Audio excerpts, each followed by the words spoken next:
Olá pessoal, tudo bem? Aqui é Alessandro. Eu vi muitos vídeos, sobre literatura, indicações de livros, falando sobre 2001 e Uma Odisseia no Espaço, o romance do Arthur Clarke, que deu origem ao filme clássico do Stanley Kubrick. E aí surgiu meu interesse em lê-lo, afinal ele é considerado também um clássico da ficção científica. Eu li e achei tão interessante que eu resolvi fazer um vídeo falando sobre as minhas impressões, só que vai ser um pouco diferente dessa vez. Eu vou dividir em duas partes. A primeira parte vai ser uma resenha sobre o livro do Arthur Clarke e a segunda parte é um vídeo, um comentário, tentando estabelecer pontos de aproximação e afastamento entre o livro do Arthur Clarke e o filme clássico do Stanley Kubrick. Bom, gente, 2001 Uma Odisseia no Espaço, recentemente foi relançado pela editora Aleph. Era um livro que fazia muito tempo que estava esgotado e não tinha sido publicado anteriormente. E aí a Aleph, ela num trabalho de editoração muito bem feito, resolveu relançar o livro do Arthur Clarke. Então vale muito a pena adquirir essa obra, principalmente se você é fã de ficção científica. Vou comentar um pouco sobre essa edição. Ela vem dentro de uma caixinha, tá? Isso aqui é uma caixinha e o livro vem dentro. Bom, na caixinha nós temos uma sinopse, comentando, fazendo um breve resumo sobre do que se trata o romance do Arthur Clarke. E também nós temos textos que são extras, Dentre eles nós temos um prefácio escrito pelo próprio autor para a edição do Milênio, que foi lançada justamente no ano de 2001. Um texto em memória a respeito do Stanley Kubrick, porque o Arthur Clarke e o Kubrick eram amigos e eles que desenvolveram o roteiro do filme juntos. E nós temos também, como uma espécie de bônus, dois contos: A Sentinela e Encontro no Alvorecer. Eu sugiro que vocês leiam os contos após lerem o romance, 2001 Uma Odisseia no Espaço. Detalhe, A Sentinela tem mais a ver com essa história do Arthur Clarke do que o outro conto. O outro conto é um conto muito bom de ficção científica, mas eu acho que não tem muito a ver com a história do Arthur Clarke, tá? Bom, eu sempre me perguntava, quando eu assisti o filme do Stanley Kubrick, por que esse título, 2001 Uma Odisseia no Espaço? E aí me surgiu a curiosidade de procurar o significado da palavra Odisseia. E eu procurei no dicionário Hawais, e Odisseia vem justamente de uma obra clássica da literatura ocidental, e ganhou o significado de ser um tipo de narrativa onde o personagem principal passa por uma jornada onde existem eventos inesperados e surpreendentes. Então, eu acho que é exatamente isso que acontece no livro do Arthur Clarke.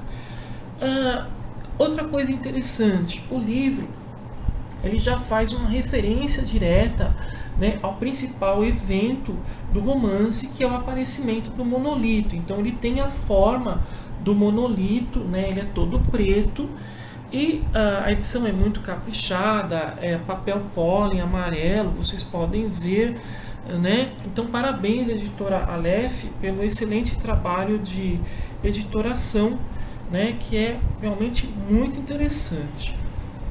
Bom, é difícil resumir em poucas palavras do que se trata 2001, mas eu vou tentar. O livro ele é dividido em três partes. Na primeira parte, se passa nos primórdios da humanidade. Nós temos uma raça de seres primitivos. Eles seriam um cruzamento entre o ser humano e um ser primata mais próximo do macaco. E eles vão assim tentar sobreviver dentro daquelas condições precárias. Eles não sabem se organizar, enfim.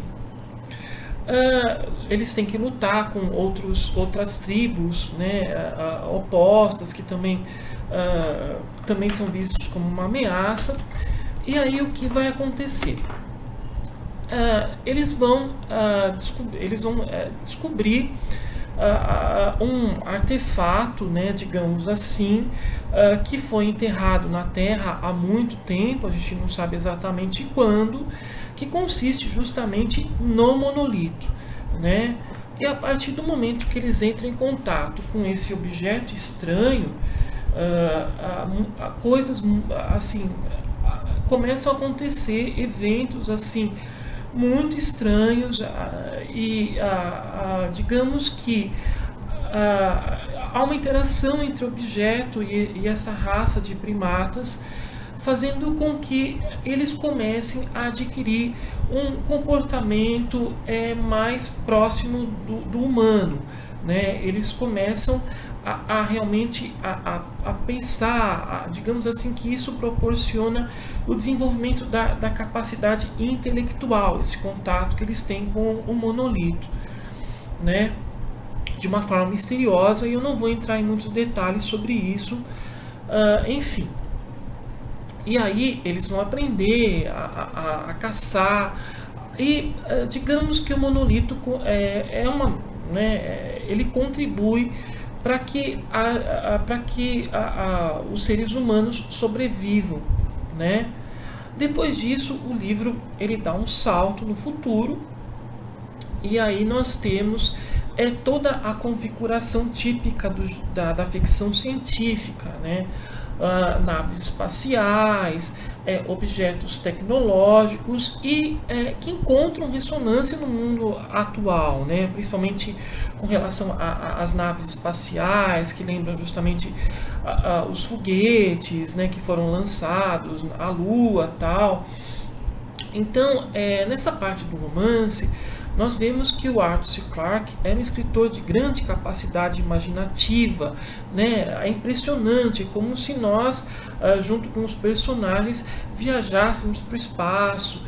É tudo muito bem feito,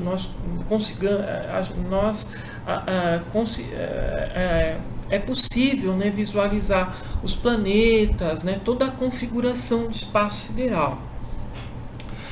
Essa segunda parte foca mais num cientista, né? Ele tem uma missão na Lua, ele vai até a Lua investigar um acontecimento misterioso uma das crateras da Lua, que envolve justamente o misterioso monolito.